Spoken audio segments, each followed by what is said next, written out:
మన జీవితాన్ని నిలబెట్టేవి రెండు. ఒకటి ఆత్మవిశ్వాసం, రెండు పరమాత్మ విశ్వాసం.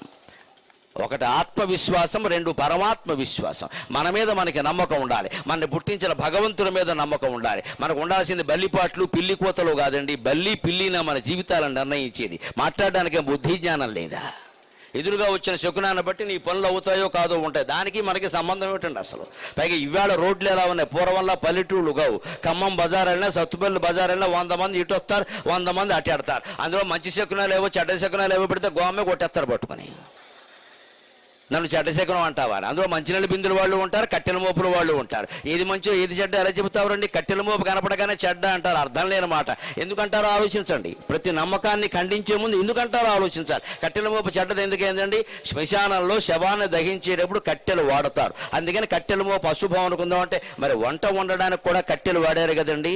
యజ్ఞం చేయడానికి కూడా పూర్వం కట్టెలే వాడారు కదండి. ఆ లెక్కన కట్టెల మోపు శుభమా అశుభమా? బుర్రలేని వాదం తప్పితే.